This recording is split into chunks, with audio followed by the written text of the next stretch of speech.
All right, we're live. That was actually quick. Google's getting faster. Yeah. I want to be a pig farmer. It's one of those weeks. Oh, I'm so tired. Why do you want to be a pig farmer? Because I can't freaking get people to pay me. Morning. And you think the pigs will be better? Yeah, the pigs pay out when you slaughter them. So, there may be off, I can go. There may be a metaphor in there that's useful for clients too. Yeah. Oh my gosh. Yeah, so I have two sponsors, and I talked about the one sponsor that they hadn't submitted the invoices. Anyway, so I got one of them, but yeah, they decided to postpone paying the other one by a week, which okay, whatever. Except that my other client, my other sponsor, who signed up for 3 months, and so I'm looking at more than $40,000 in sponsorship from them. They said that they would pay me in 45 days, and they still haven't paid me. And anyway, it's just I'm so freaking tired because I'm trying to I'm going down to Microsoft Ignite, and so I need to be able to eat while I'm down there. Power bars. I know, right? I might just. I feel like Chuck's gonna be like, I'm gonna burn down the building. I'm gonna burn down the problem is I live in this building. If you don't pay me, I'm gonna burn down the building. Well, that's the funny thing is the marketing agency is actually in Salt Lake, so I could do it and be back in time for dinner. So yeah, so I've been bugging them, and they've been bugging their accounts payable department, and I have not. The accounts payable won't reply. They haven't replied or me. Man, and I'm just like, you've got to be kidding me. And then they're talking. Yeah. They're talking to me about renewing for Q4. And I think when they come back and say, these are the shows we want to sponsor for Q4, I'm going to be like, that's nice. Pay up front. Yeah. Because I told them last time, look, I get paid up front. Everybody else pays me up front. Yeah. I might fudge it a week or two on long-running sponsors if they're consistent. And they're like, and, so we worked it out. And I was like, okay, well, you got to pay me in 45 days because that's what they said that was as soon as they could do. And yeah, I'm kind of done with it. And the other thing is this, they represent a company that has sponsored me in the past. And I know a number of people there, including one of my former co-hosts on Ruby Rogues. And so I'm just going to let them do, you know what? I'm just going to go to the sponsoring company, and I may just say, look, you've got to deal with me directly because I am not dealing with these people anymore. Yeah. But yeah. Yep, it's that whole game. I don't know why they play this stupid game. Like, I mean, I know why, like with the accounting, but it's ridiculous. Well, and I get that they have a process. Well, yeah. And I get that, that's kind of the way they operate. But if you tell me one thing and do another, and then I have to pay for it, I have a problem with that. Yeah. Yep. So no, that's why just the pay in advance policy is so much better. I don't know. Like Josh, you weren't here when we were doing when Zephyr was sponsoring Simple Programmer, where you or maybe caught the tail end of that. Yeah, I think it was the tail end. Yeah, I'm sure I talked about it on here too, and it was just like ridiculous, like to the point where finally I was just like, you guys know, and that's where we adopted the policy of pay up front. Like, we don't want your money. I had that policy. I made you had it. Yeah, exactly. So, but, and that's why you had the policy. That's why we have the policy is because people are assholes. They can't be trusted. I don't understand why they can't just deliver. I mean, they said they could. So, right. Let's say it's what was agreed upon. That's the thing is that's the issue. It's not like, do you pay 45 days or 60 days later? It's like what was agreed upon, like that and that was always my biggest contention is like, you said this, so like, I don't give a fuck if you're like, we're gonna pay you in a year. Fine, if I agree to it and you pay me in a year, I'm not going to bitch about it because I agreed to it. But right, if you can't do what you said, then I can't trust you, and I'm not going to do business with you. So yeah. Well, the other thing is that I haven't had any trouble finding sponsors. I mean, when I've been out there, actively prospecting, I haven't had any trouble finding sponsors. And so I'm just gonna, I have no doubt I can fill those spots. So that's the other thing is like, look, if you want the exposure that I offer, then you've got to make it worth it to me. And right now, it's not. What if you sold the first month of Q1 or Q4 rather? Like basically, if you sold their spots. Well, at this point, I'm going to. Yeah.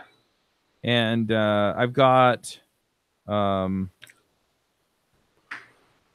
Yeah, that would be funny though. And then basically say, well, I hadn't been paid, so I assumed I wasn't sure I wanted to do it. Actually, you should put in their spot. You should put in your own ad and be like, XYZ company has not yet paid their invoice. They're currently 45 days overdue. Go check them out. Yeah, well, I think it's the marketing agency's fault. I don't think it's the client company's fault. Because the client company was always good about paying me. Yeah. Well. So, but yeah, it would be funny, but it would be a terrible thing to do. Satisfying yet business destroying. Yeah. Maybe if sponsors wouldn't like that, but are the book sales coming along, or the course sales? So that's another thing that I wanted to bring up. So at the same time that this is all going on, PayPal decides that there's sketchy stuff going on with my bank account. Yeah. That's why you never leave more than 10 grand in that sucker. So they partially suspended my account. So I had some money in there from the course sales. Yeah. And incidentally, I had one person buy the course at full price. And then I sold like 3 or 4 more copies of the book without really doing anything. Yeah. And so honestly, I think I need to just buckle down and just start giving people reasons to buy. But anyway, so all that money's in PayPal, and it would solve my problem short term until I get paid by the company that postponed their invoice a week, and hopefully get paid by this other company. But because they partially suspended my account, I can't remember what they called it, restricted maybe? They restricted my account. People can pay in, obviously, because, no problem there, right? We'll collect your money. Right. But you can't pay anybody else, and you can't pull the money out. Have the money. And so, it's like you need to submit a bank statement. And I'm like, you should turn off your PayPal payment and only take through Stripe or something right now. I should definitely do that. But yeah, so my account is limited, but that takes 5 to 7 days, which means that in the middle of me being in Orlando, I'll finally be able to pull my money out theoretically. And that's if they approve it. Yeah. Oh man. And so it's just kind of all piled on because I don't have any way to pull the money out. And yeah, I'm really frustrated. I actually had to email Richard Campbell from .NET Rocks. I just emailed him and I said, hey, look, this is what's going on. It's a little bit ridiculous. But he just basically let me send him an invoice because he had to reimburse me for my airfare. And so I should have that money by Monday and I should be okay. Yeah. Because he just paid the invoice with his credit card. But that's why sometimes a list is so powerful, because you can literally print money on demand sometimes when you get into a situation like this. Yeah. But the problem is that most people want to pay via PayPal. So no. If you don't give the option for PayPal, they will pay. That's true. I think the majority. You might lose some.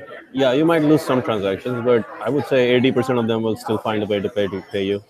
Yeah. Well, the other thing is since I last emailed people about it, which was about a month ago, I've added a whole bunch more chapters. So I've added chapters about resumes and things like that. So do you have your course ready to sell? So the course is also in progress. No, in the sense the sales page, not the course. Oh yeah. So sell it. Yeah, I should. I think I will. And I think I'll just turn off PayPal and see if I can get people to pay me that way. Yeah, just sell the damn course at a fire sale price or at a super early bird discount price, and you'll have the money in the bank tomorrow or by Monday. Yep. If you do a weekend sale, at least your list will allow you to go through the current crunch for sure. And tell them the funny story of how you're gonna have to ask what's his name from .NET Rocks to buy you lunch while you're there, because you're not gonna be I could do that. I could tongue in cheek basically be like, yeah, so I'm gonna be panhandling outside of Disney World. Yeah. It's going to be called the subject line will be "I can't buy my lunch sale." There we go. They've had internet marketing sales where the infamous one is "I can't pay my taxes" sale. Yeah. Taxes are due. I had no idea. Shit, I'm gonna just discount it so you can pay my taxes. Same thing. I can't buy lunch sale. I should. I really should. And then it'll basically be, have you ever done something that you knew you shouldn't? Well, though, but tell the story of the sponsor.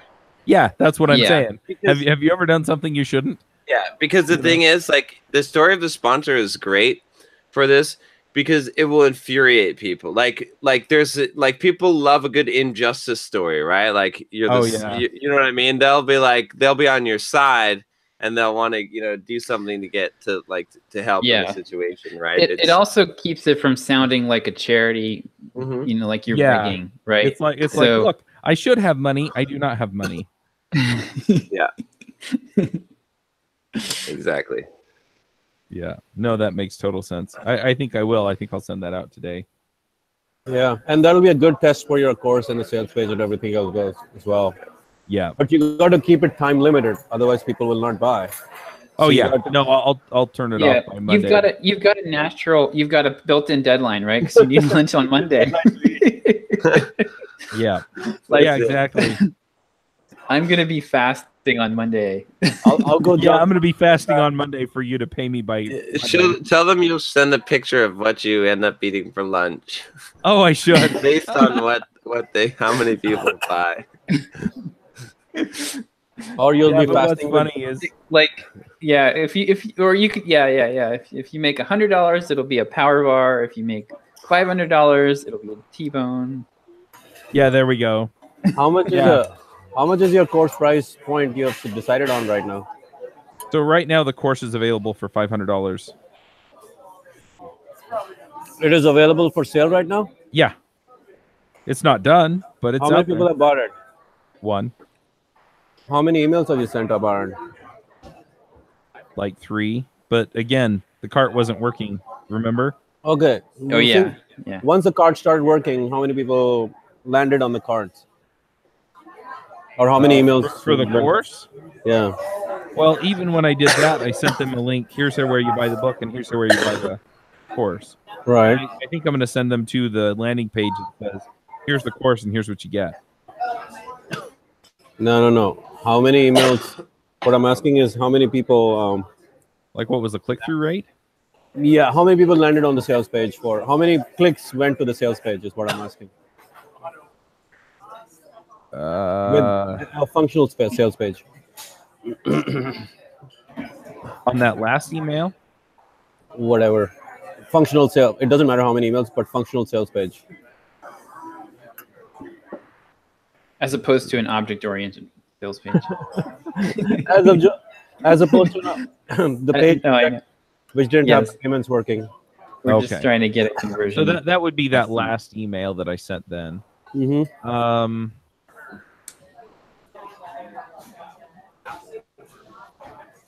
So it looks like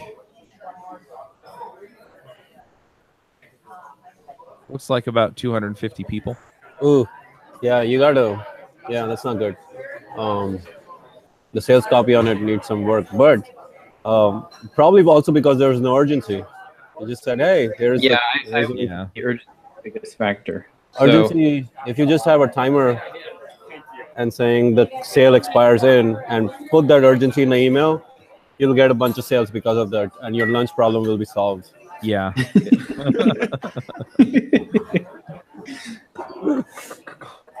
Yeah, I'd say knock it down to like $2.99 or $1.99. Yeah, and urgency, without urgency, you're still not going to sell. So Yeah, you have to that's put the true. urgency in. Great. Yep.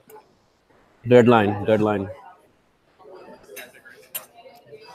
Yeah, and I can just explain to people I was going to do this massive launch. I may not do that, but yeah, I was waiting to launch when I had it finished. Yeah, but even then, I think there's probably the sales page needs improvement, because that's pretty low conversion for your own audience. At 250, if you get one sale. Well, that's the thing, is the only email I sent that went to a working sales page of any kind was the oops, the cart wasn't working before and now it's working, and the links went to basically the buy now. It didn't go to that landing page. Yeah, that's right. It's very difficult. It's very difficult to sell a $500 product directly from the shopping cart. Yeah, that's what I'm saying. Is I think I might have a little better outcome now, because that's the equivalent of walking up behind your customer and like clamping your hand over their eyes and like telling them to give you $500. Like there might be a few that go, "Oh, it's you, Chuck. Here's $500," but the majority of them won't.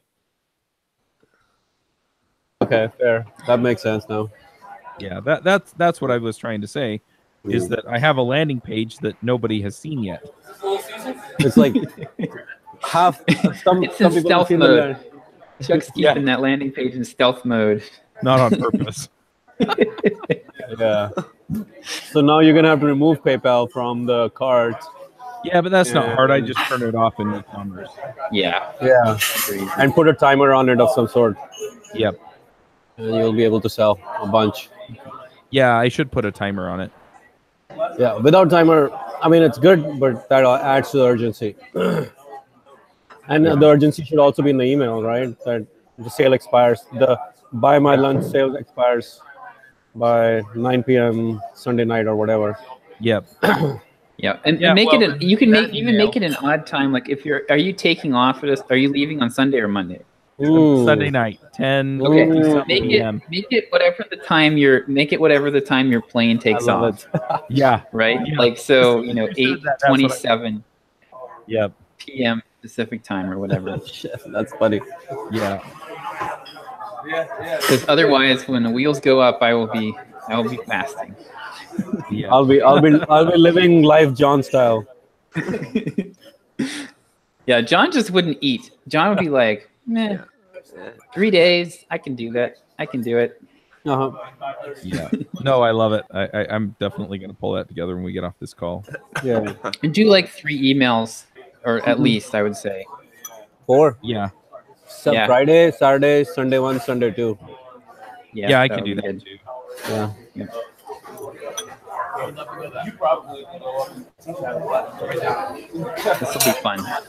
Yeah. Well, the other thing is I can also sell it a little bit is, right now, the reason that I'm taking the red-eye flight is because my kids have a performance, or they're doing the kids singing in church program. So all the kids in our congregation are singing a bunch of songs. That's our church meeting basically on Sunday. And so I could say, hey, I stuck around to see my kids sing, and that means you have until tonight rather than this morning. I mean, just to personalize it a little bit. I'll find some tongue-in-cheek way of putting it up, but yeah. Mm-hmm. And that way I can kind of create this narrative around it. See, there is always an opportunity in the obstacle. It doesn't make me feel better about the obstacle. Well, it's a good obstacle. Now you'll actually do email sales funnel for almost like the first time, I think, right? Yeah. Like you've never written this kind of sales copy, like kind of deadline driven sales copy, which is very different from normal email copy. Yeah, the closest I've come is to writing a page like this for a webinar or something. Yeah. Which isn't the same thing, because I'm not really in those ones. I wasn't really deeply trying to sell anybody anything. Yeah, exactly. So there's I a was different trying to type tell of them I'm thing. showing up. Selling sponsors is different from selling on email. It's Yeah. good learning. Slightly. Speaking of which, how much did you guys pull on the plural sites? Oh yeah. So we did okay. Let's see. Affiliates. I'm gonna look what the latest is. So I did one more email last night. Saw that. So we ended up doing, let's see. So we did, still loading here. Loading. There's like a 12-hour delay on the reporting too, or at least a 12-hour delay. So I'm still not getting all of the sales. Let me see. So from the 10th. Yeah. Okay. So we're currently sitting at 8994, 8,994 Net. and so that's 118 conversions. So the conversion rate on the offer as a whole is 3.08, so 3.1%, and the EPC is 2.35. Are you talking all of these are net numbers or gross numbers? This is net. This is what we actually get. Okay, so Yeah. around 9K net commission. Yeah, so we did around 18,000 in sales. Okay. So it's about half of what we did last time, which seems to be the pattern. So when we reran the interview cake one, it was about half. We reran the productivity one, it was a little bit more than half, but still kind of like more towards that end of things. And then this has been about half. We would have made a lot more, but last time, so they started us. They've just kind of jerked us around with the commissions, and I'm kind of done at this point. Like it's just such a pain to work with them because they won't. The only time that we can actually convert for them is when they offer some kind of discount like this, which they won't do us. They won't do anything special for us. So pretty much, this is the same. We ran this at the same time as other Pluralsight authors had the opportunity to run it, but nobody has 80,000 email subscribers like we do. Yeah. So you were we getting have more cannibalized. reach. Yeah. Well, yeah, we were probably getting cannibalized, and also just like it's just like we don't have any control over when it happens. It's just like on their normal schedule. But so last time they had doubled our commissions. Last year they had doubled our commissions to ramp up our promotion of them, which we did. And then they're like, "Oh, great! I see that you did all this additional promotion for us and send us more traffic. We're getting rid of the double commissions now." So the last time they offered an extra bounty on these sales. And that was on top of our higher commission rate. So if that had been in place, we would have made like 18,000 off of this. 18. So we made 45 last time around. We would have made 18 off of this. Yeah. So so it pretty much kind of blows. But yeah, I'm kind of done with because their attitude is like, "What have you done for me lately?" And like if you search, I doubt that there's anyone in the world except possibly Pluralsight who has done more for Pluralsight than John Sonmez. Like if you Google Pluralsight plus John Sonmez, what's that? If you Google Pluralsight plus John Sonmez, you get like 38,000 hits. Okay. We are getting credit, like it is the credit. We are getting credit for probably 3% of the traffic that John sends to Pluralsight. I mean, we're like between the books and the YouTube videos and all the interviews and the podcasts and on and on and on and on and on. The amount of direct type-in traffic that they get because of John is probably 10 times what we send them in affiliate traffic. And I'm just fed up with they keep telling us, "Oh, you can just we'll put your commissions back up, but we want you to commit to incremental exposure, which means like they just want us to do another email promotion, or like take just make simpleprogrammer.com a redirect to Pluralsight. So we met with this guy Robert Farrington, who's the owner of the College Investor. It's a big investing blog. You know him? You know the blog? You've talked about it. You've talked about him before. So he was talking about how with his affiliates, he's getting these tiered commissions. Like he's negotiated these deals where with the more sales he gets, the higher the commission goes. So every time if he hits a higher tier, he gets higher commissions. All the way, like it starts from 150 an acquisition all the way to like 500 an acquisition. And that pays out for all the past acquisitions as well, in the sense, in that campaign. I wonder if you guys can like do something like that with these guys. That's an interesting idea. The problem is we've got what we've got. Well, the little bit of the problem is what we've got now is kind of, it's low enough that it's not really worth it. So I would have to find a way to like double, like I'm not going to be able to go to them and go, okay, I want you to increase my current tier and then give me more tiers on top of that, right? I'm starting from kind of a low base point, and then it would be difficult. I've done a bunch of stuff to direct more traffic to Pluralsight from our site, and what happens is the conversion rate tanks. Yeah. Because you're getting lower and lower quality traffic, if that makes sense. So I can send them clicks. They also changed their commission structure so that you don't get paid for. Oh well, they lowered. It used to be that we would get paid $30, I think, for a trial, and now it's $5 for a trial. So that also really hurt us because it's really difficult to convert. It's a subscription business. Like it's really difficult. It's like the hardest thing to sell, and then they're kind of, once you send them over to Pluralsight, you're at the mercy of Pluralsight's sales funnel. At $5 per sign up is actually a worse offer than an Audible offer at that point.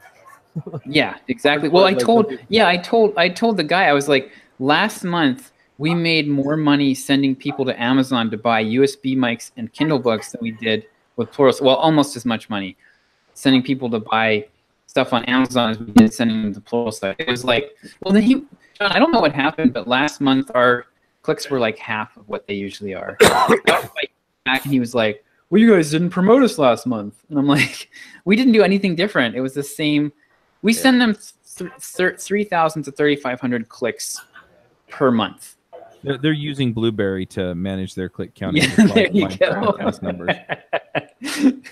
Yeah, so we're sending them 3,500 clicks a month. What's the net revenue you're getting from it? Like last month, well, we get about $1,000 a month. So 30 cents per click is what you're getting from that traffic.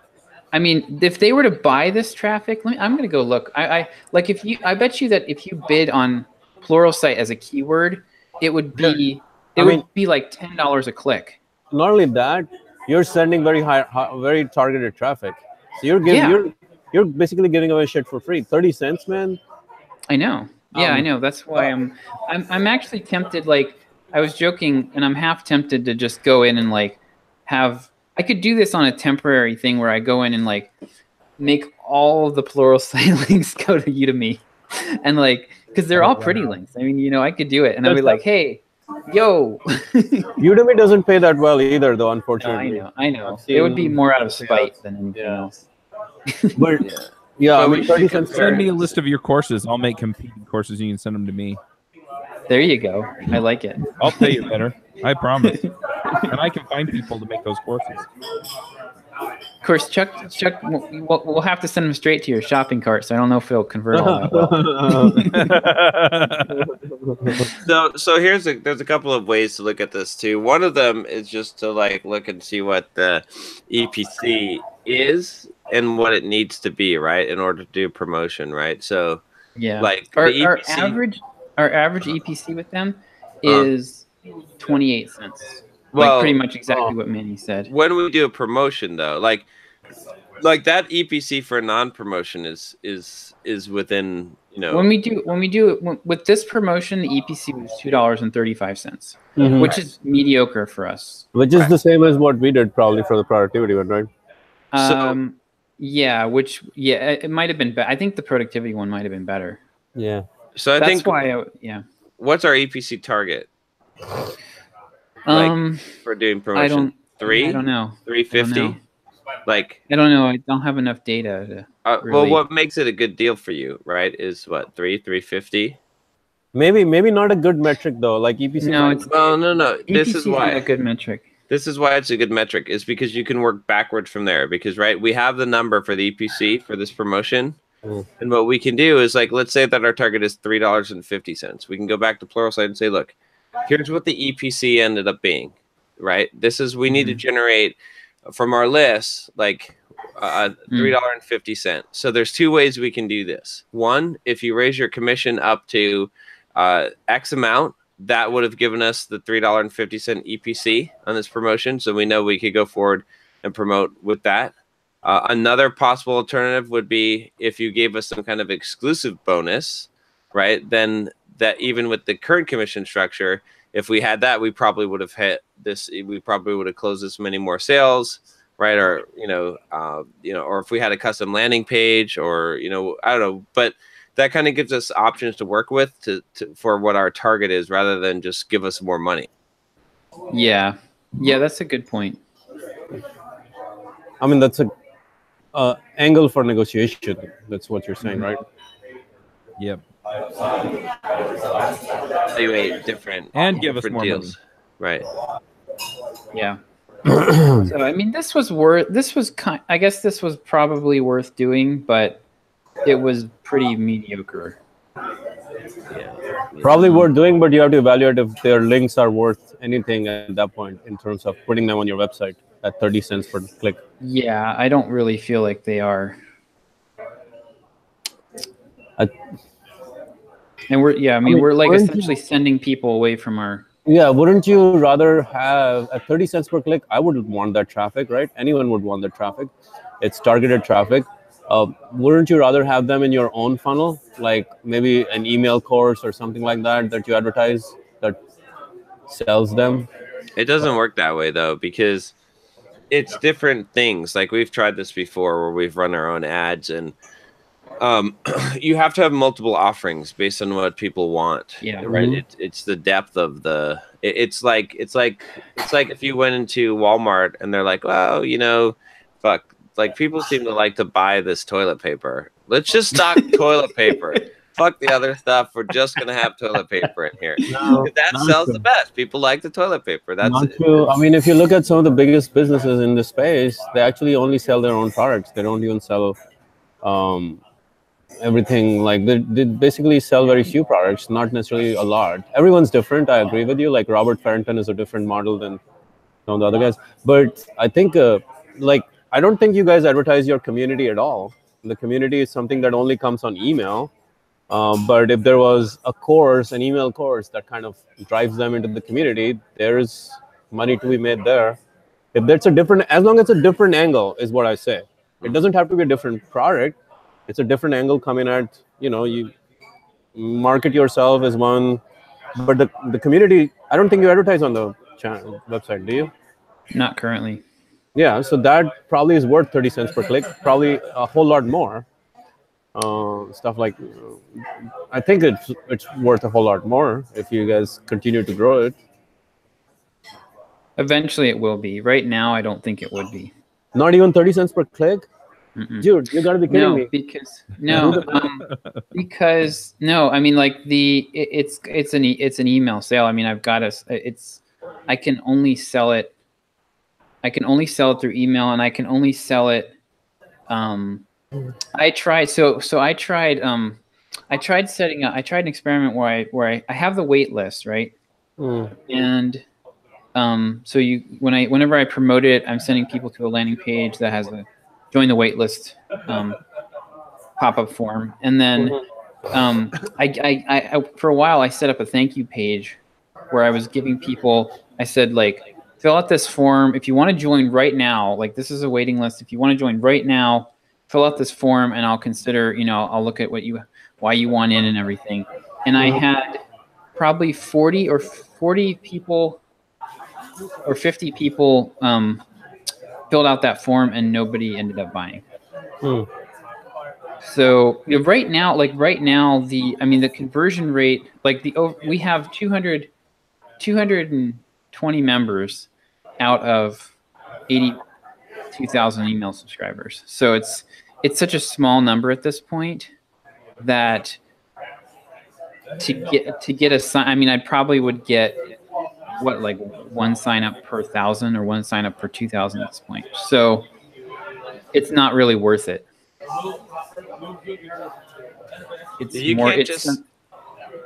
I'm building. It's something I have to build. But slowly. I'm not just sold on the idea of sending them directly to a wait list as the only way to get the traffic into that door, right?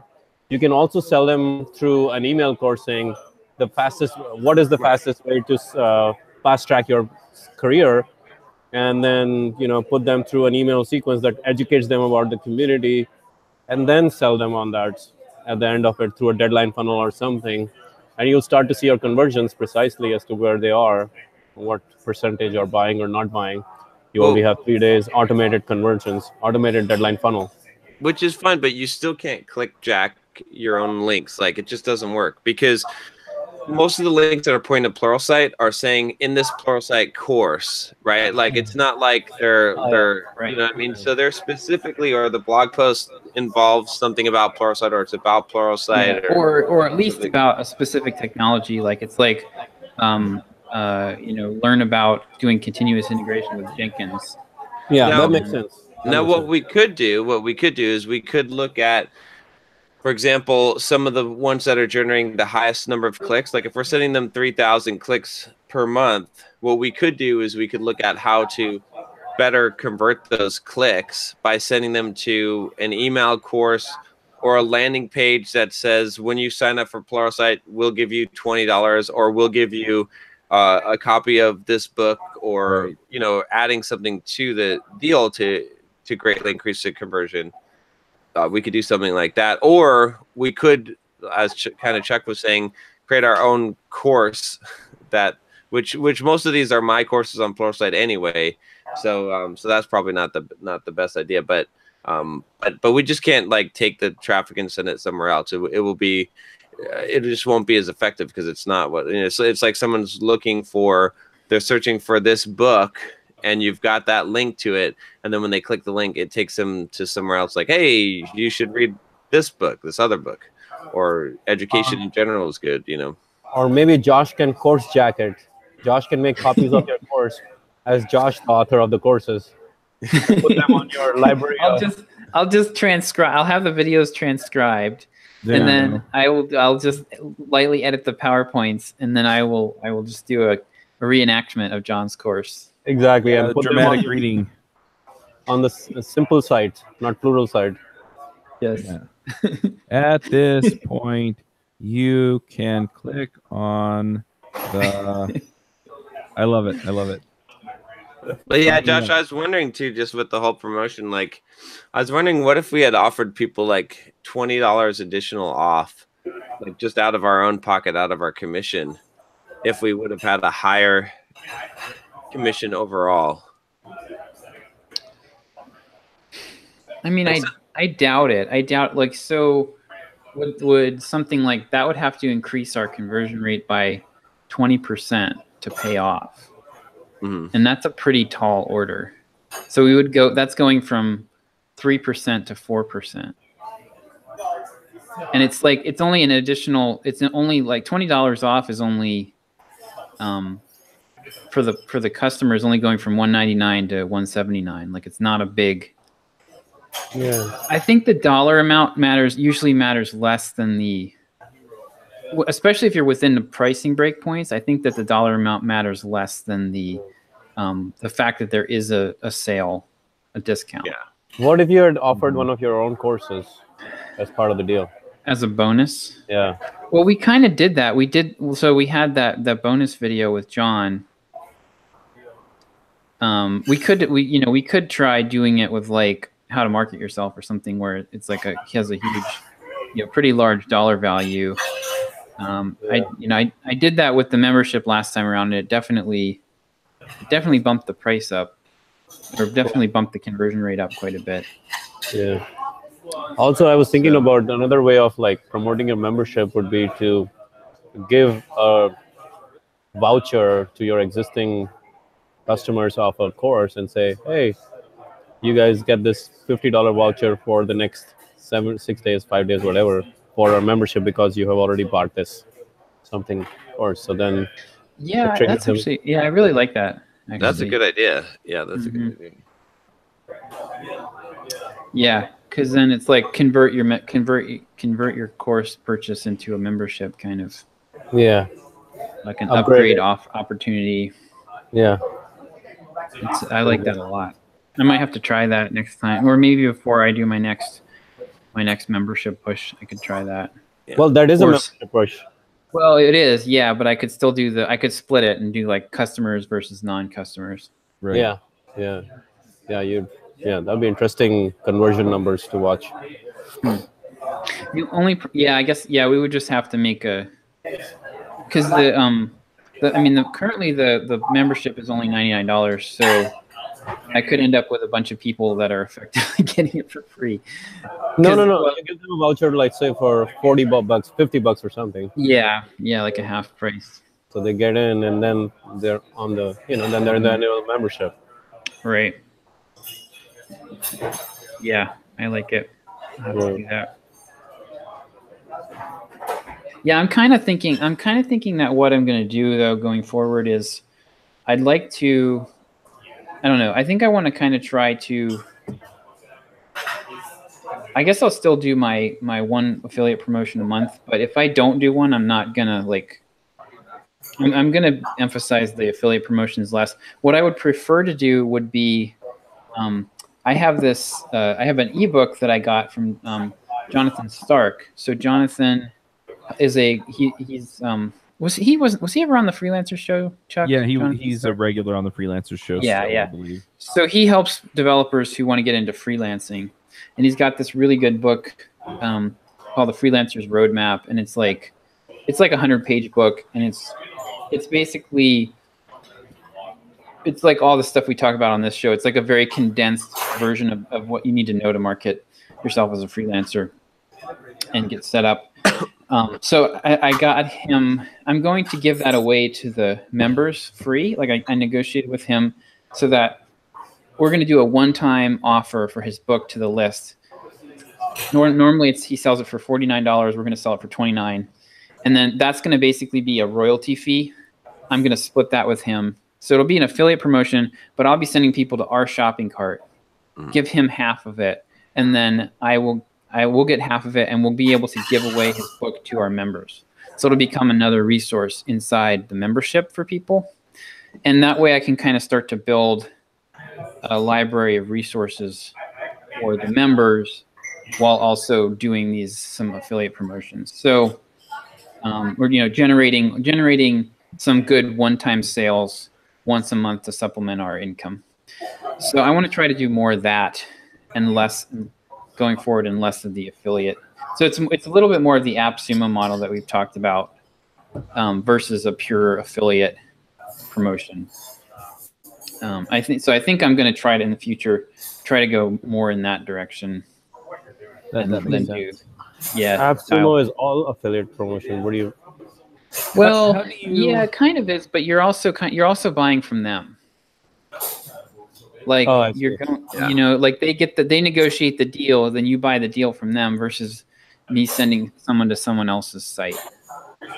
That gets complicated pretty quickly. I mean, you need a software. We wouldn't make it complicated to support that, right? It wouldn't. I wouldn't have to make it complicated though. I actually have a plugin for WooCommerce that allows me to set up anyone as an author, and they will automatically get a percentage-based payout every month of their sales through our store. Oh wow! What's that called? I think it's called WooCommerce Authors or something like that. Let me look. Yeah, it's really sweet. I was so excited because I have to pay. We have the guy that did the JavaScript course for us, and I was having to log in every month and pay him. And it was like, it takes like 2 minutes, but it's so annoying. And I was just envisioning like having 10 authors and having to do this and having definitely something you'd want to outsource. But this plugin, let me see what it's called. But their content is hosted on your. Yes. Yeah, we have his content in Podia, and then our checkout. We're using our checkout for it. Product vendors. That sounds pretty. That's good for a few here and there, but it becomes pretty complicated if you have all of them hosted on your end. Now you're becoming a different type of business. Not necessarily, because people come in and buy, and the system just automatically sends them. That's not the problem. Like the hosting and the hooks and the whole. Well, I've been using because I'm looking at doing something very similar, and I'm thinking that I'm just going to host it all on devchat.tv. Man, what do you mean? Like not even use a membership site? Well, I have WooCommerce memberships already installed, and so I could just set up WP Courseware, and it would just restrict it based on their membership or what they bought. Yeah, it is complicated, Manny, but it's not any more complicated than having our own courses. Yeah, the technology end you have to solve anyway. Yeah. So how do you? I'm curious, Josh. How do you arrange those deals? Do you have a contract that they sign, or? I've only done one, so well, that's one more than me. Well, no, so with the JavaScript one, yeah, we did have like an author agreement. It was like a short little 2-page thing. It just spelled out the terms and what we were going to do and what the other person was going to do, and basically he just gave us all the files and we handled the rest. So it was pretty straightforward. Right. And then we paid him, I think it was like 15% or something. So yeah, because I have a handful of people that I would like to reach out to. Josh Duty is one of them with my course. I'd love to just include his book in there.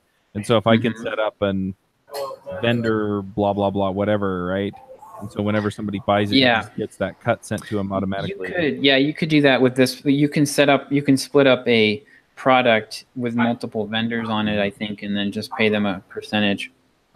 And then there's another guy who's done a number of courses. It would be better. It would be better if you could negotiate with them to just pay a one-time fee. Yeah. A lot of times, because otherwise, because like if you could pay them a lump sum, that's a good idea too. It is a little bit more risky on your part. That's way better. If you know the marketing, you'll be fine. Yeah, but if I can go to them and basically say, I'd like to pay a distribution fee, and I'll pay you this much over this amount of time, and then I can just continue to sell your course. Yeah. I would also want to build something in for updates, right? So if it's a course on a particular technology, I'll pay you this much more to, periodically update the course. Yeah. And just have that rate pre-negotiated. Yeah, I'm not sure. It's something I'm gonna try out. We'll have to see how it pans out. It definitely gets more complicated, like Manny was saying, because anytime you're involved, but anytime you're involving more than one person, when you're no longer the guru making the course and marketing the course yourself, like it's gonna get pretty hairy. But the thing is I already own the marketing engine and lining this stuff up, at least for me, and you're in the same boat mostly. Right. It's a lot easier to line that up and then just put together the rest of the marketing as opposed to trying to come up with a course yourself. That's a lot more work. Depends, different kinds of pain.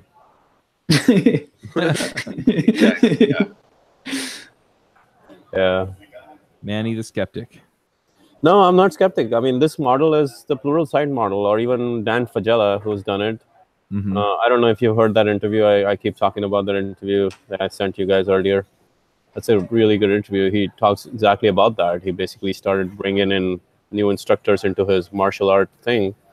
All he did was write email copy for selling those courses. And he literally did not pay anyone any commission. It was all straight up, I'm just hiring you for 10 hours to do this course. That's it. Oh wow. Yeah. Yeah. So that way you're taking the risk off of their hand. You're saying you're a developer, you make $80 an hour. I'll pay you $200 an hour for the next 10 hours or 20 hours.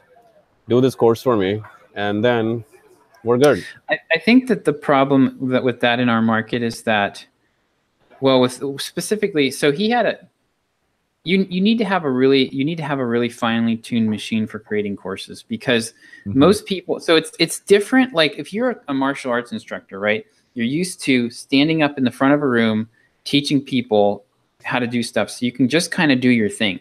With what we do, you're getting people, this is what I've learned working with Jason. So Jason is a coach. He's excellent at one-on-one interaction with people. So the process of building this course with him has been a lot harder than I thought, because I am having to extract. I found that I've had to extract the knowledge from his head. What he does is he comes in and he does alchemy, where he's like, he asks questions and then like, comes up with the solution on the fly. And if you just tell him like, tell me everything you know, you don't get the same level of depth that you get when you're working with somebody. So what we've actually come up with, and then also he's not very good at, like, he's okay at video, but he's not great at video. Well, you take whatever guidelines John got from Simple Programmer, not from Pluralsight. Pluralsight. Take those and use those, because that's, I think, is a good enough starting point. Yeah, but it's helpful, but like it's a skill. Like it's going to take Jason 300 hours to get good at video. It's not going to happen from recording 10 hours of video. It doesn't have to be in front of camera. Yeah, but what do you mean? you can do PowerPoints. You can do mind Well, map. no, yeah, I know, but the skill of organizing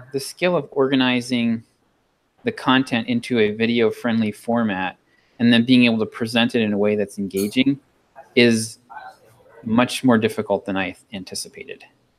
And I think that like for a lot of developers, that's going to be a major hurdle. Is interviewing the guy, having like 20 questions or 100 questions. Yeah. You talk about all of them and then you put them together. Yes. So he only answers for 4 hours or 8 hours and he's done, and you pay him for the 8 hours. And now you go to the back end to your editor to put all of this together in a course format. Because interviews sell a course. We've tested that. It actually works.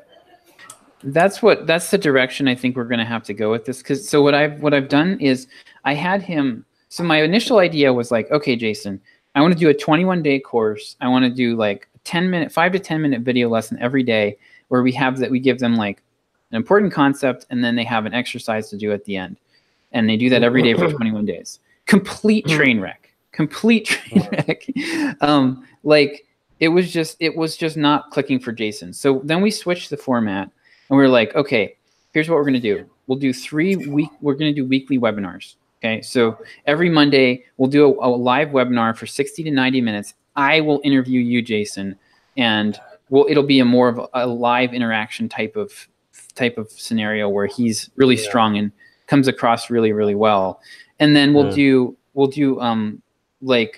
still do some daily lessons. Like we're still going to do daily lessons, but they're shorter videos that are more of like a demo where he's like screen sharing and doing like kind of a live case study.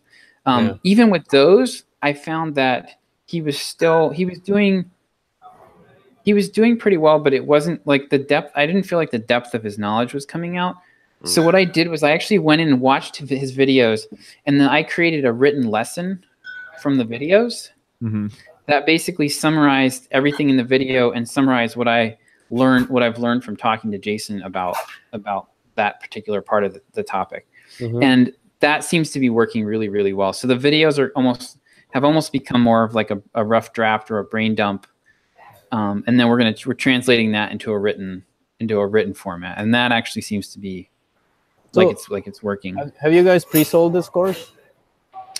I did a tiny pre-sale. I sent out an email to about 6,000 people, offering one email offering an early bird type of discount. So we were going to sell it for $199. I offered it for $49 just to see what the and we got a pretty good uptake on it. We sold 6 from that one email, and I was able to project that out and like kind of get an idea of what we would make with a full launch. So the demand's there. I'm pretty sure that the demand's there. This also, I mean, Interview Cake was our best promotion ever. So I know that the interest is there. It's just a matter of getting, and Jason's content is really good. I mean, like this is going to be, I think what we're going to do is probably iterate on this 2 or 3 times, and just keep making it better, get feedback on it, run it 2 or 3 times, and it's going to be like world class. Like it's going to be. Have you considered the possibility of like just selling a series of 4 live webinars? Of what? Of live webinars, like 4 live webinars that they sell, that you guys sell, and then you can sell the recordings. So then you minimize the work you have to do for all of this. I did try that. I did try that once with the LinkedIn webinar, and it bombed. Well, that it's not that the webinar topic was the problem. Yeah. Maybe the LinkedIn was the problem, right? It's possible, yeah. Every time we've done the webinars seem to be, we've done promotions for when our sponsors promote webinars on our email list. The clicks are like 1/3 of what they are when it's like an ebook or something. Yeah, I can see that. So it doesn't promote. It doesn't really convert that well because it's so time bound. I think time bound is a problem. But I mean, I do really like the. I think to me the model that makes the most sense is probably like interviewing people and then building a course off of that. Yeah. If you can get the trouble is with that is I think like to really get the depth, you kind of have to, you either have to work with somebody who really has already done the deep digging into themselves. Like when you write a book, right? When you sit down to write a book, you don't actually know what you're going to say. It's the process of writing the book actually brings it out of you and helps you systematize things and actually helps you synthesize ideas in a way that you don't get if you just sit down and talk it through. You know what I mean? And that's what's happening with this course. Like Jason and I are kind of collaborating on it, and it's going to be much better in the end for having gone through this process. Like it's very tedious, but it's going to be much better in the end than it would have been if we had just sat down and talked for 3 hours. Yeah, I see what you're saying. But in terms of like the total value delivered to the customer, I think it's the 80-20. Like we're talking the last 20% improvement. I disagree actually. Like I think that the part that there's the information and then there's the systems and that allow you to apply the information. Yes. And that's what we're working through. It's like, it's not just like we're not just like refining the wording of it. We're like thinking, okay, how do we structure this so that they can actually do it and it actually makes a difference for them? Right.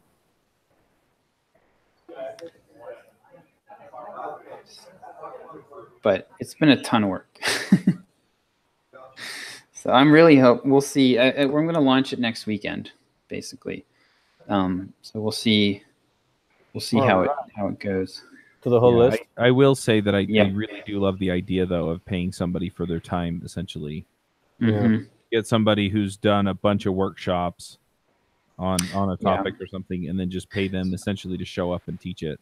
Somebody like Jonathan Stark could do that. Because he's already been through this process a bunch of times, and he really knows what he's teaching. Yeah. Yeah, I'm thinking like I could do one on React Native with Ned or Dabbit because he's done a bunch of those workshops and just things like that. But yeah, otherwise I definitely see where you're coming from, Josh, in that you might need to shepherd them along a little bit because they're not thinking in terms of workshops, and it's easy to just show up and give out whatever knowledge the person needs at the time once you understand what the problem is. Mm-hmm. Yeah, it's a lot easier to tailor make a solution for somebody on the spot than it is to make your advice more broadly applicable. Yeah.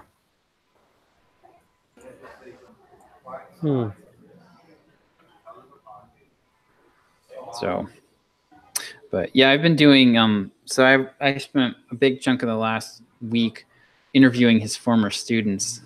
So he gave me the names of 20 people that he's mentored, and I've gotten interviews with 10 of them so far. So it's been very helpful, kind of like audience research, and then also some of basically some of the stories I'm just literally like transcribing into the emails. So he had one student of his, lady named Jessica. She started working with him because she had an interview with Twilio coming up in a week. She was panicking, and then she walked into the interview, and their prep work they'd figured out four of the 10 questions. So she knew 40% of the interview cold. Oh wow! And she rocked it. So then that's the exact process that we're going to be taking people through. Is what he did with her. Is this basically the funnel that John's been talking about, from like the top interviewing questions, top programming? No, but that's coincidentally, part of the reason I've been having the interview content created because I knew it was such a big topic for our audience. And now we've got that page that's like sitting at number 2 on Google for programming interview. Yeah. So we can potentially, once we have this course launched, if it goes well, then I'm going to look at how we can turn that into a funnel for this course and just have it run. Is that teaching programming interview questions, or just interview in general, like how to deal with interviews in general? There's going to be a section on coding interviews. There's going to be a section on technical preparation, but a lot of it's going to be overall interview strategies, how to research the company ahead of time so you can figure out a lot of one of the biggest questions that people, or the biggest problems that people have around interviews is they don't know how to decide what they need to know to prepare. So Jessica had this perfect section in her story where she started to prepare on her own, and somebody sent her a bunch of coding challenges. So she tried 3 coding challenges in a row and bombed all of them. And then she said she sat there in silence for 20 minutes. She's like, I'm screwed. And then so there's cracking the coding interview, right? Which is all the data structures and algorithm stuff. And then there's a sea of blog posts out there about the top 10 interviewing tips. And there's nothing in between. Oh, and really? So not really, no. So what we're trying to do is show them, all right, here are the steps to narrow down what you actually need to know for this specific interview so that you can focus on preparing for that and not just try to just review everything you know about programming. And because that's the kind of the boiling the ocean problem is what people run into. They just get they don't know where to even start to prepare. So that's what this course is looking to provide. And then also sort of mental preparation the week of and the day before and the day of, and how to get how to get your game face on, how to bounce back from a bad interview, how to learn from every interview that you do so you get better. Right. So I'm writing. It's really good. What's that? Yeah. Yeah, I know. I think on the show before, yeah. I think I think it's gonna be really, really good. And I think it's gonna take us 2 or 3 iterations through it to really nail it, but it's gonna be I think it'll become a flagship for us if I play my cards right. Nice. Oh, yeah. I mean, you can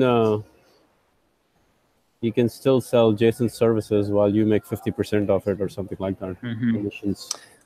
Yeah, I might try. One thing I want to try from that blog post is selling a pack of 3, just as a quick way to test out the traffic. Selling a pack of 3 mock coding interviews with Jason.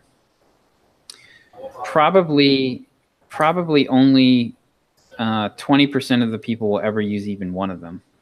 So it's kind of like a gym membership model where you can get it's like still selling your time, but you can actually get a lot of leverage on it because people they'll buy it just to have it in their back pocket, but they won't actually end up using them.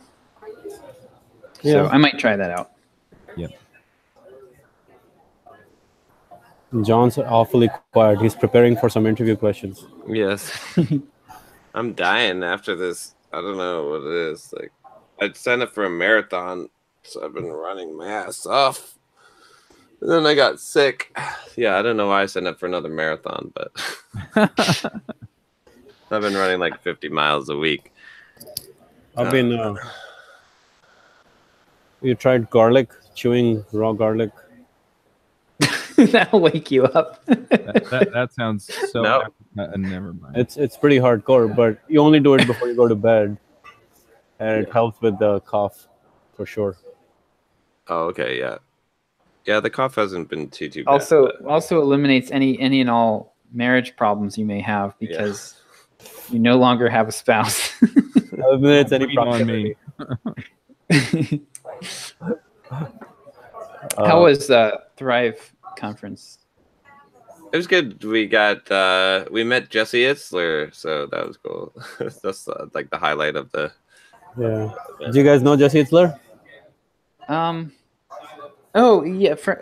Remind me. I feel like I do, and I'm. Okay, I'm not gonna remind you the conventional way because that's how most people would know him. But he's the founder of Marquis Jets. And founder of Zico Coconut Water. Yeah. Okay, I thought that's who you were talking about. The owner of Atlanta Hawks, or one of the owners of Atlanta Hawks, and the husband of Sarah Blakely. Yeah. And the author of the Living with the Seal. Yeah. Yeah. Yeah, I thought that's who you were talking about, but yeah, that's him. Cool. He sounds like somebody who would chew garlic. He'd do anything. Yeah, he's definitely one of those guys who would do anything. He's like one of those crazy mofos. Like he's always into crazy shit. Like that's his life, more or less. Yeah. But yeah, it was good. It was good. It was definitely tough doing the freaking running 9 miles on treadmill on Saturday and 19 on Sunday.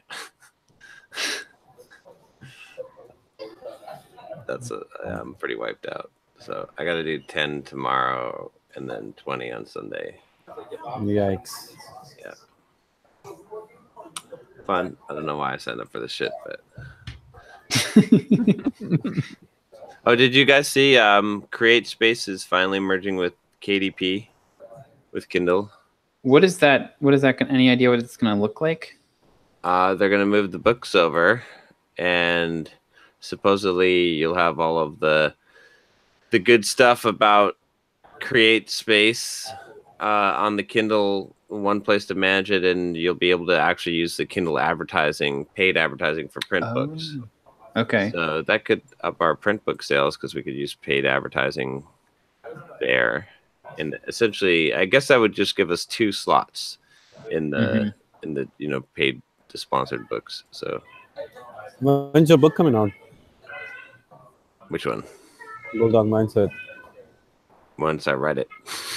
I got it. I still got to work through the proposal and stuff for it. So, yeah. So have you decided how that's going to work? Are you going to go for a real an actual publisher on that one? Yeah. Probably. I'm going to aim for a Big 5 publisher on that one. Okay. I think it just makes sense. Manning's a Big 5, right? Big no. 5 publishing. Who is? Manning. Who's that? When you say Big 5, who are you thinking? What is it? What is the Big 5? It's like Penguin, Random House, Random House, Bantam. Who else? Is Wiley? Macmillan? I just Macmillan. I just did a Google search. It says, oh wait, no, that's something else. This could be like a Family Feud question. Hatchet, We surveyed 100 HarperCollins, people for the Macmillan, biggest 5 publishers. Penguin House, They Penguin said, Random House, Simon and Schuster. Oh yeah, Simon oh, Schuster yeah. is big in personal development. yeah. And the novelrank.com went under. I saw that. I just asked got the it. guy how much he wants for it. Oh, did you? What his page views are? He just got back. He said I've had a few page views, not really useful considering that based on the service running, the value in the domain is mostly for SEO and positive brand awareness. But prior to shutdown, 16,000 unique page views per day. Currently at 2,000. Oh God. That's not much coming through there. Yeah. We could probably pick it up for dirt cheap, but what would we do with it? Yeah. I've got a few ideas of how to like resurrect the service and still. What is the website about?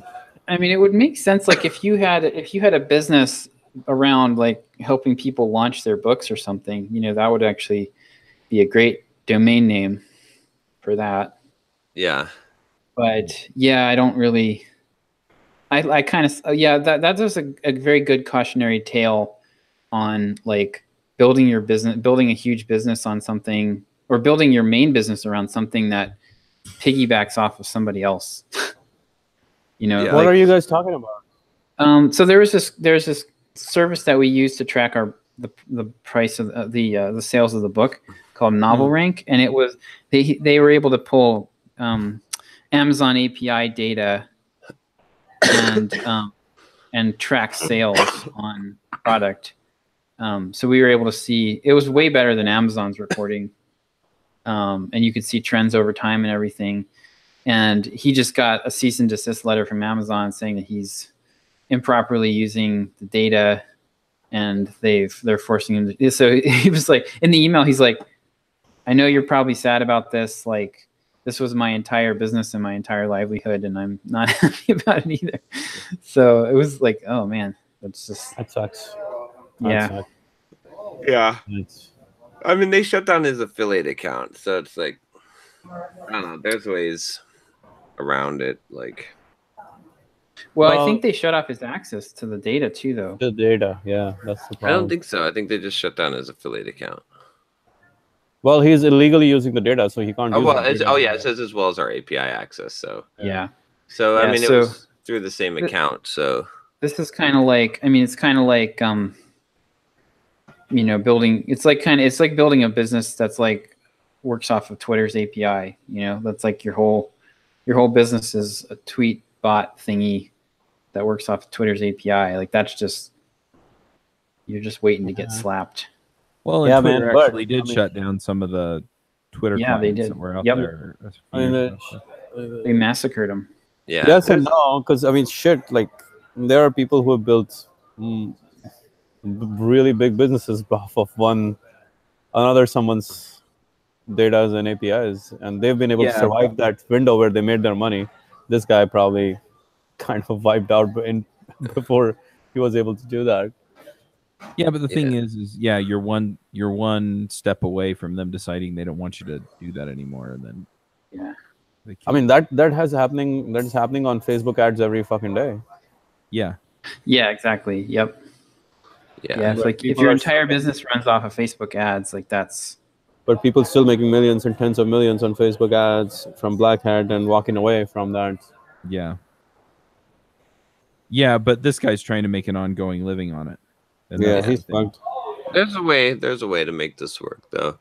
Just have to think. But I think also one of the things was like, I mean, if on that page, like there was actually like when you went to NovelRank, like what it should have done was it should have had a bunch of suggested books, like all over using the Amazon API, right, for suggested products to click on, right? Because then what would happen is that Amazon wouldn't be like, oh, like people are just clicking their own book, like, you know what I mean? That's not being used to sell, because the issue is like they don't want you using the API to build a business off of, right? That doesn't generate them any business. It's not bringing new people to Amazon or to new products or to buy products. But if you're actually pulling affiliate sales because you're actually advertising through the Amazon API, then even though you're also doing this other thing, it's much more likely to get overlooked, right?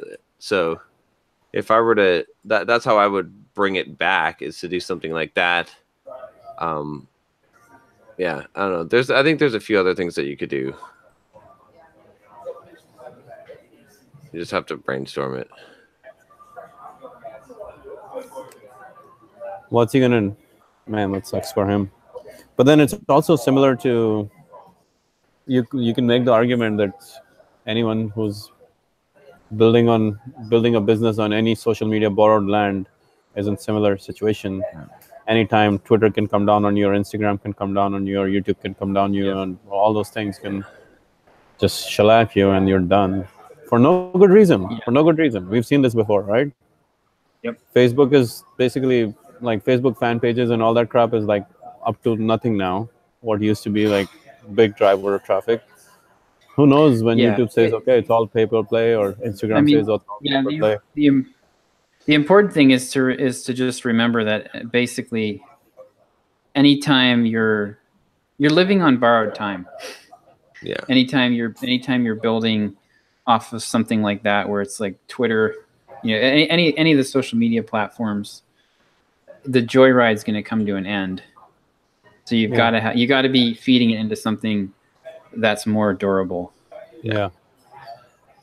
Yep. It could end any day.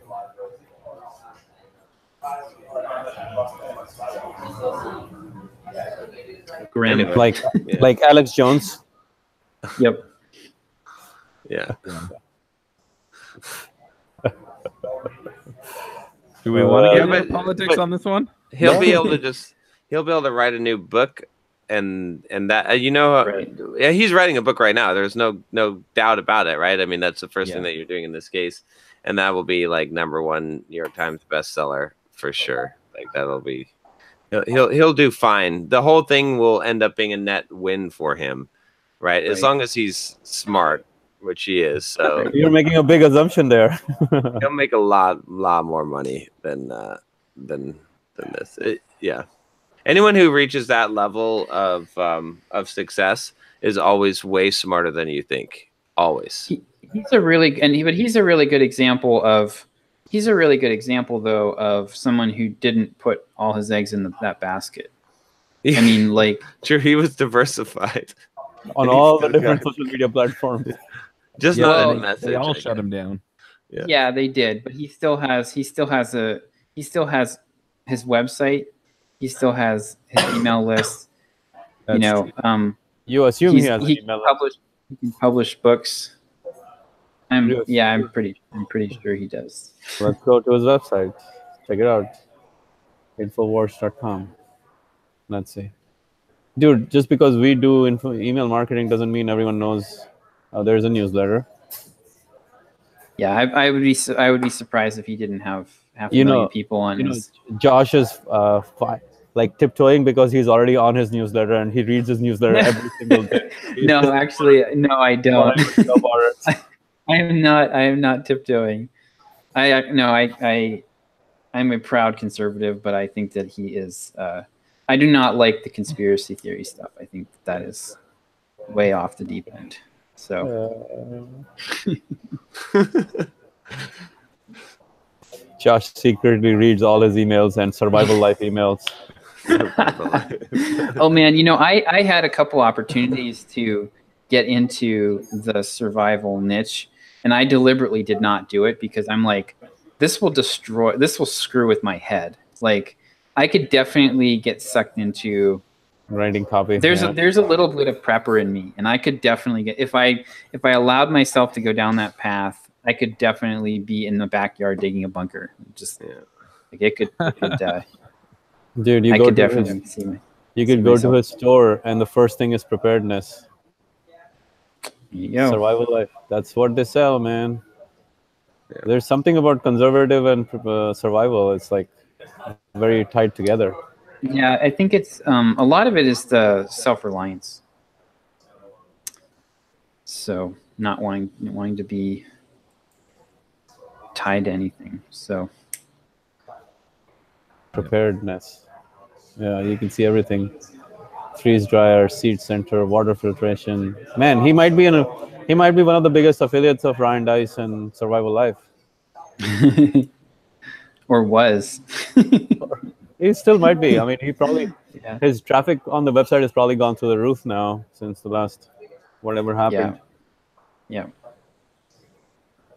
But I mean, the big problem with the big problem though is, I mean, you really can't. It's very difficult to build a business online that is truly resilient because the big gorilla is Google. Ooh. And Google controls. I've looked into it. Google controls 70 to 80% of my email list. Yeah. Because 70 to 80% of our email subscribers are using Gmail. So if they decide that they don't like Simple Programmer anymore, I can't reach them. And if they decide not to send us traffic anymore, like we're done. Like that's game over. Mm-hmm. So it's very difficult. Like with an internet business, there's not really a good way to truly. Okay. The big companies control so much of between Google, Facebook, and Apple, and Amazon. Take a wild guess. What's his monthly traffic? Who? Alex Jones? Yeah. 10 million. That sounds about right. Maybe a little bit more. Maybe like 15 million. Yeah. 20 and now 25. Wow. Yeah. There you go. I don't think he's hurting too bad. No, he's not. No. I mean, depends on how you get into the fairness aspect of it and whether or not they should do it, but I mean, they own those platforms, so yeah. There's a lot of people complaining about fairness on YouTube and all that stuff all the time. Oh yeah. That's why that chick went ballistic and started shooting because she didn't like the fairness aspect of it. Yeah. So, Yeah. Live by the sword, die by the sword. That's how it goes. So. Yeah. Yep. Yeah, I'm actually a little torn because on one hand, I'm definitely a proponent of companies having the right to do whatever they want, but then we're also at the point now where Google basically has a monopoly on the world of knowledge. Yeah. And that's troubling. I think that should be troubling for anyone. So not really sure. I would agree with that. Yep. But until the monopoly is broken, they have the right to do whatever the fuck they want. They do. Yeah. Right? The original conservative, John D. Rockefeller, not the original, but one of the many, he built Standard Oil into the biggest monopoly the world has ever seen. He did whatever the fuck he wanted, taking out all companies whichever way he wanted. For the longest time, nobody did anything. So. Yep.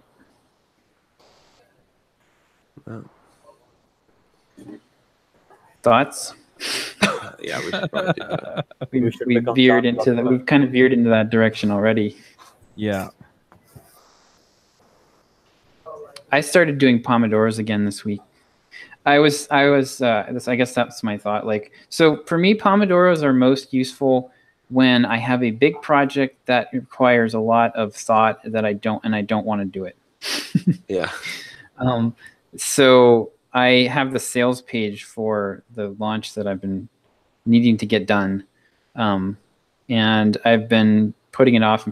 And so yesterday I was like, I was falling into the Slack email loop, where I can feel productive and not, actually make any real progress on anything important. Mm-hmm. So I was like, okay, yesterday afternoon, I was like, okay, I need to get back to Pomodoros. I got more done yesterday afternoon than I had all week. So it's very effective. Use it.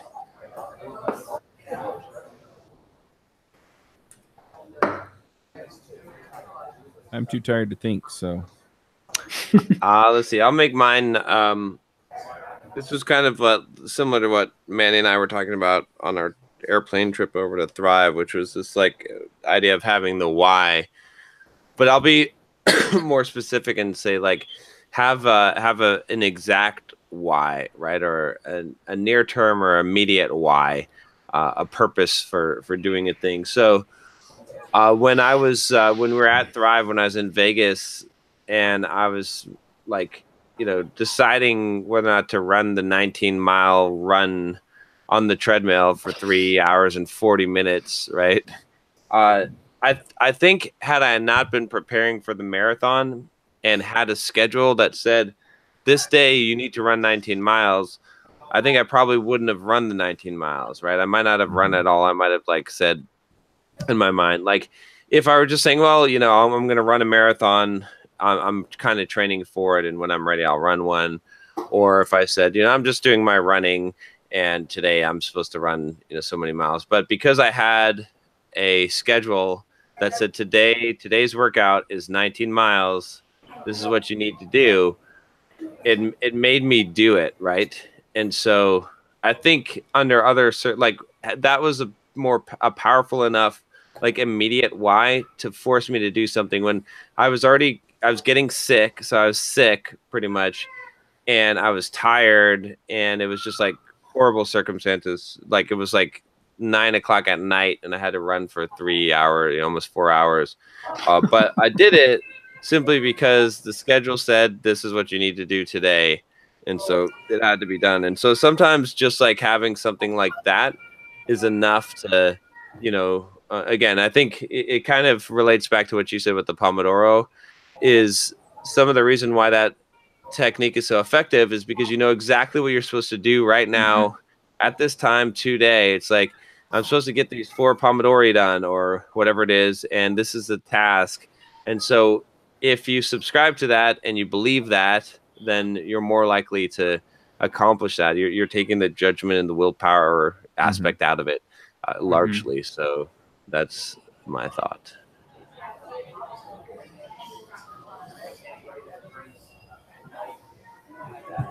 Yeah, I think my thought is mostly around, just this week's been kind of rough. I got 2,000 words written in my book instead of 5,000, so I gotta make that up and things like that, along the lines of what John's saying. But you just gotta keep going. It feels like sometimes it's like just that's it. That's kind of the end of the line, and it almost never is. Yeah. So just get in there, get disciplined, get at it, and own it. Mine is pretty tactical here, which is about syndicating your content. In the sense, I'm becoming more and more of a proponent of whatever content I put out there should be on every possible media outlet, rather than being dependent on one. And not only that, because my brain power is used for creating content. That is the most expensive brain power I have, or most expensive resource I have.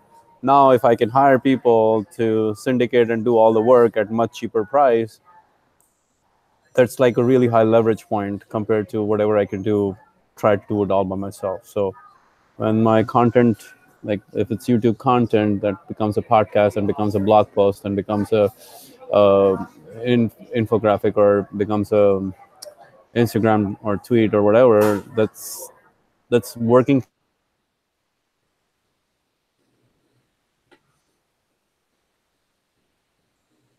If you're in, that's what I'm trying to create systems around with my employees right now, to really get that going at a really fast pace.